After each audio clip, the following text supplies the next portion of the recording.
Assalamualaikum warahmatullahi wabarakatuh. Kembali kita bertemu dalam program kuliah online Belajar Training. Sebuah program pembelajaran online yang akan membantu Anda dalam mempelajari pengetahuan, keterampilan, contoh-contoh best practice seputar dunia training and development. Program ini sangat sesuai bagi Anda para praktisi training, entah itu Anda seorang trainer, training designer, training evaluator, pengembang materi training, maupun Anda training provider. Dan tema kita kali ini adalah bagaimana cara merancang sebuah program training atau training design. Sahabat sekalian, begitu Anda mendengar atau Anda melihat tulisan desain, begitu Anda mendengar kata desain atau Anda melihat tulisan desain, apa yang kira-kira ada dalam benak Anda? Apakah itu fashion? Apakah itu interior? Atau mungkin produk? Mungkin sangat jarang bagi kita atau bagi Anda begitu ya, mendengar atau melihat tulisan desain training, desain pembelajaran. Ya kecuali bagi Anda yang sudah lama berkutat dalam dunia pembelajaran, dalam dunia training ataupun dalam dunia pendidikan. Yang namanya training, yang namanya pembelajaran itu harus didesain. Mengapa? Jawabannya adalah supaya gap kompetensinya bisa dijawab, supaya kebutuhan kompetensinya bisa terpenuhi. Tujuan dari dilakukannya training seperti kita pernah pelajari di pembelajaran sebelumnya, tujuan dilakukannya training adalah agar gap kompetensi itu bisa ditutup. Ya, munculnya kebutuhan training karena ada masalah kompetensi, ada gap antara realita dengan standarnya. Nah, kemudian training didesain supaya gap kompetensi itu bisa tertutup, supaya kompetensinya bisa terpenuhi. Ya, jadi itu tujuan mengapa training didesain. Nah, dalam pembelajaran sekarang kita akan membahas beberapa prinsip mengenai desain training yang efektif. Ya. Dan ini akan bisa Anda ikuti, pembelajaran ini bisa Anda ikuti dengan baik apabila Anda sudah mengikuti pembelajaran-pembelajaran sebelumnya seperti mengenai memahami training ataupun mengenai training needs analysis. Oke, kita akan bahas prinsip yang pertama di dalam mendesain. Ya. Prinsip pertama di dalam mendesain adalah kita harus melepaskan dulu fokus terhadap materi yang harus dipelajari oleh peserta. Jadi sebagai trainer kadang-kadang kita punya ego, kadang-kadang kita punya ambisi bahwa untuk mencapai suatu sasaran pembelajaran, si A perlu belajar 1, 2, 3, 4. Ya, ada 4 item atau ada 4 poin yang harus dipelajari. Untuk mencapai sasaran pembelajaran, si A ini harus belajar X, Y, Z dan sebagainya. Nah, kadang-kadang kita sendiri sudah menentukan itu. Mereka harus belajar ini, mereka harus belajar itu, mereka harus belajar ini. Contohnya tiba-tiba seorang salesman harus belajar tentang hipnosis. Tiba-tiba seorang salesman harus belajar tentang neuro-linguistic programming. Katanya bagus, karena para desainer yang membuat training salesmanship tersebut sudah mengikuti pembelajaran hipnosis ataupun neuro-linguistic programming. Ya, betul, metode tersebut bisa jadi useful, bermanfaat. Tapi belum tentu orang-orang yang akan Anda training nanti, ya para salesman yang akan di-training itu, mereka bisa menerima metode-metode tersebut. Jadi belum tentu teman-teman sekalian, ya. So, alih-alih Anda menentukan mereka harus belajar apa, ya, sebelum melakukan itu Anda fokus dulu pada tujuan training, sasaran pembelajaran dan juga karakteristik para pesertanya. Ya, jadi yang pertama adalah prinsipnya lepaskan dulu asumsi-asumsi, lepaskan dulu ego begitu mungkin ya. Kalau misalkan Anda seorang kadang-kadang kan kita begini, kalau misalkan katakanlah saya punya metode X ini bisa diterapkan dalam berbagai macam bidang gitu.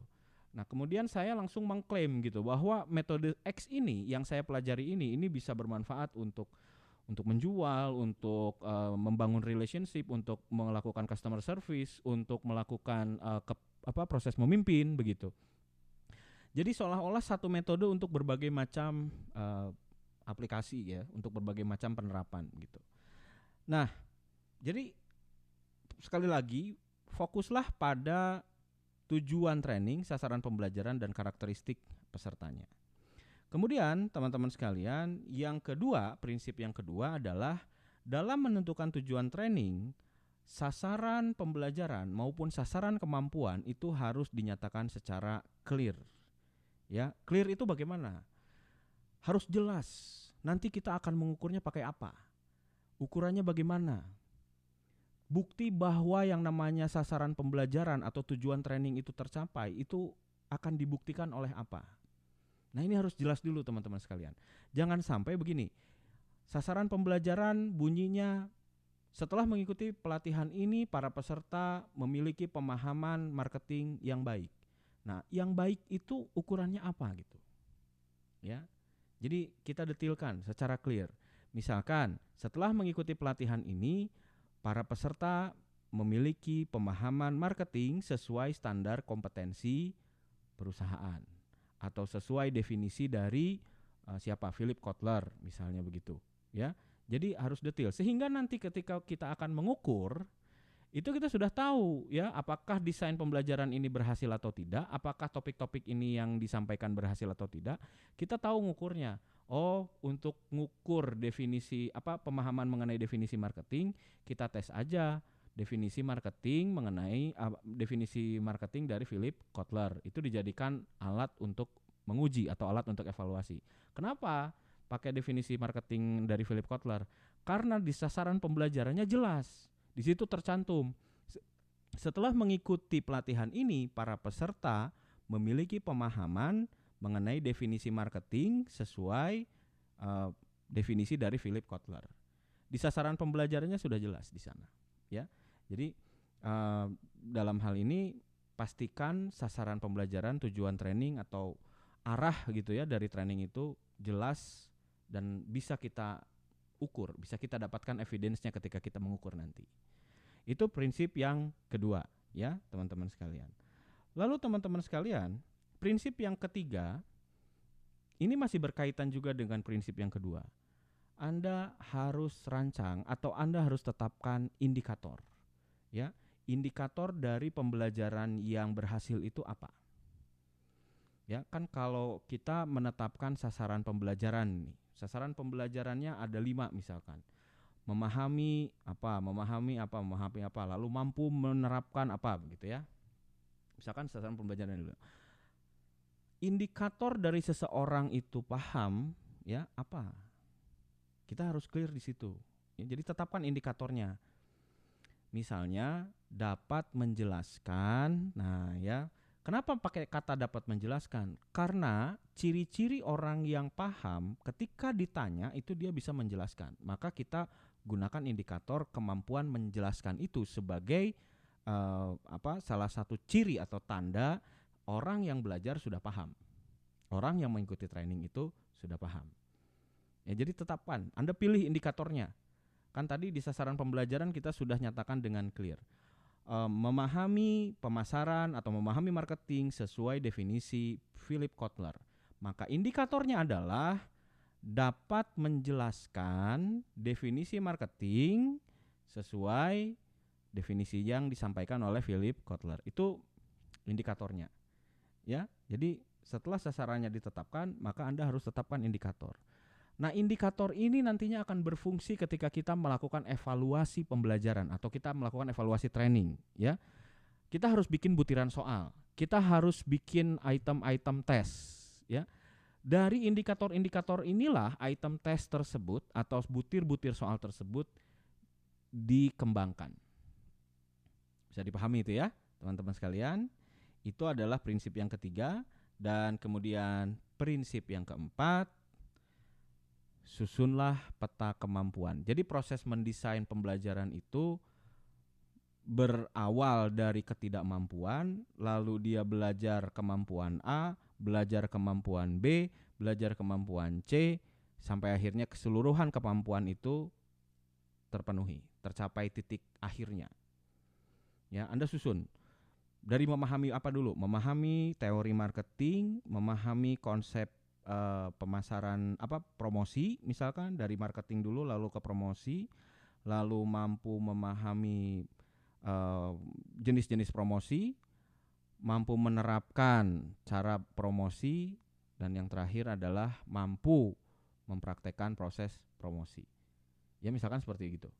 Jadi Anda susun semuanya yang tadi sudah yang masih berantakan gitu ya, masih berserakan, semua pengetahuan, semua skill, semua praktek dan sebagainya yang sudah ada di dalam kepala Anda atau sudah buat coret-coretannya, itu Anda susun, Anda buat jadi satu peta yang berurutan. Ya, sehingga orang belajarnya itu enak.